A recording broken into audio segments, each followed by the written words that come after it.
Selamat malam, nama saya David Georgie Pangyutan. Pada kesempatan kali ini saya akan menjelaskan konflik tentang China dan Taiwan. Seperti yang kita ketahui, China dan Taiwan mengalami beberapa konflik selama beberapa tahun. Nah, maka dari itu saya akan membahas secara singkat bagaimana hubungan sejarah antara kedua belah negara tersebut. Mari kita langsung. Sejarah hubungan Cina dan Taiwan. Hubungan Cina-Taiwan bisa dibilang hubungan yang rumit dan mengalami pasang surut.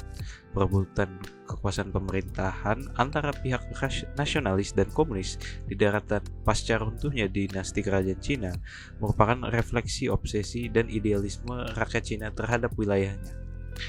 Meletusnya konflik di antara keduanya dan terjadinya perang saudara dikarenakan banyaknya perbedaan ideologi.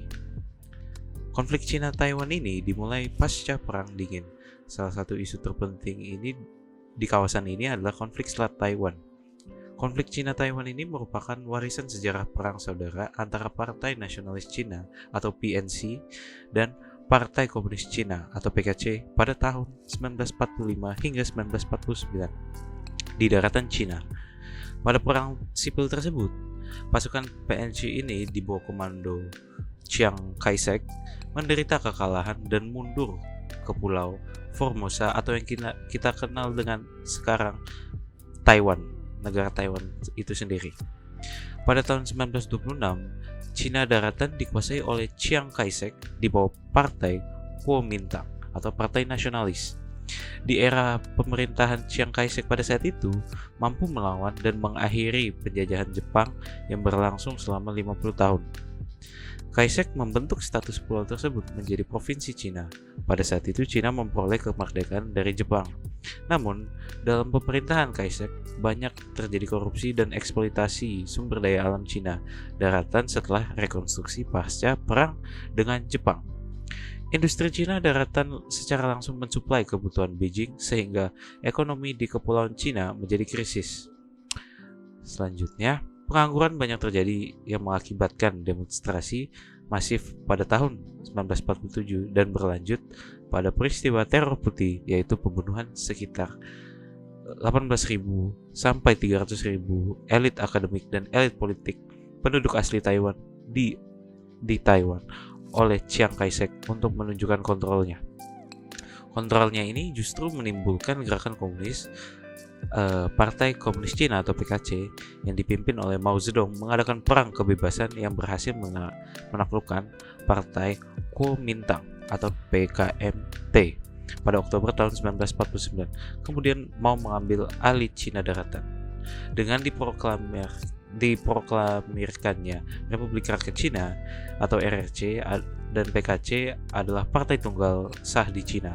Chiang Kai-shek akhirnya mengundurkan diri dan membawa pasukan beserta para pengungsi ke Pulau Formosa atau Taiwan dan cadangan emas RRC.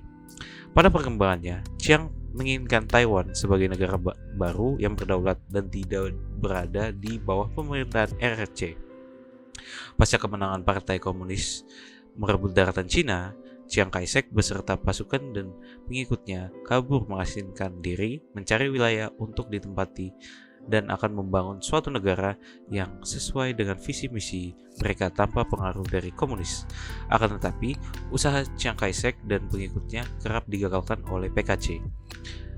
Berbagai rintangan dan pemberontakan dihadapi oleh Kai-shek untuk dapat melepaskan diri dari RRC hingga terjadi peristiwa krisis Selat Taiwan yang menjadi klimaks konflik di antara keduanya, yang melibatkan negara-negara yang memiliki kekuatan dan berpengaruh dalam tatanan dunia, yaitu Amerika Serikat dan Uni Soviet mengintervensi konflik tersebut, yang pada saat itu AS dan US sedang dalam perang dingin, di mana RRC bersekutu dengan Uni Soviet untuk menyerang dan memojokkan Chiang Kai-shek.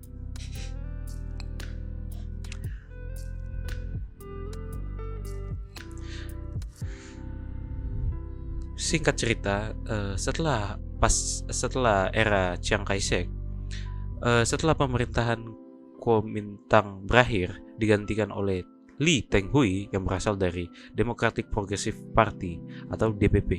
Di era pemerintahan Lee Teng-hui, hubungan antara China dan Taiwan mengalami naik turun, sempat membawa konflik China-Taiwan sedikit mereda dengan membuat beberapa perundingan dengan pihak China. Akan tetapi, konflik di antara keduanya memuncak lagi hingga adanya pergesekan militer, dan hubungan Taiwan dengan AS di era Lee Teng-hui sangat intens, memiliki hubungan yang lebih dekat dibanding dengan pemerintah Taiwan yang sebelumnya.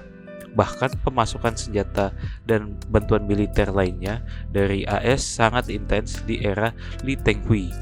Setelah pemerintahan Lee Teng-hui berakhir dan digantikan oleh Cheng Shui-bian yang berasal dari partai yang sama, yaitu DDP, Presiden Cheng Shui dianggap presiden yang sangat ambisius untuk memerdekakan Taiwan, sehingga konflik antara China dan Taiwan pun tidak mengalami penurunan. Bahkan di era Chen Shui-bian, China mengancam dan akan mengerahkan kekuatan militernya ke Taiwan jika masih bersikeras untuk memerdekakan diri.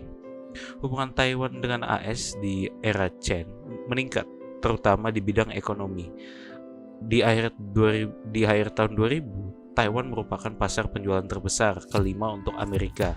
Di era Chen, hubungan Taiwan dan AS tetap intens dan mengalami perkembangan pesat di bidang ekonomi. Setelah pemerintahan Chen Shui-bian berakhir dan digantikan oleh Ma Ying-jeou, sosok Ma di era pemerintahannya memberi cahaya kedamaian terhadap konflik China dan Taiwan, di mana konflik di antara kedua negara tersebut mengalami penurunan dan memulai membuka hubungan kerjasama bilateral, dan gesekan militer di antara kedua negara pun bisa dibilang sudah tidak pernah terjadi. Masing-masing pemimpin negara lebih fokus terhadap perkembangan perekonomian yang mengalami kemajuan. Hubungan AS dan Taiwan di era Ma Ying-jeou tetap berjalan seperti sedia kala, di mana AS tetap menjadi pasokan senjata utama Taiwan, walaupun intensitas konflik antara China dan Taiwan sudah mereda. Pada tahun 2016, Ma Ying-jeou digantikan oleh presiden perempuan pertama di Taiwan, yaitu adalah Tsai Ing-wen, di mana hubungan ini merupakan hubungan antara China dan Taiwan sudah semakin membaik, walaupun Ing-wen di masa pemerintahannya tetap memiliki strategi sendiri untuk tetap menjaga keamanan negaranya dari mantan musuh yang sudah menjadi teman dalam pembangunan perekonomian yang lebih maju.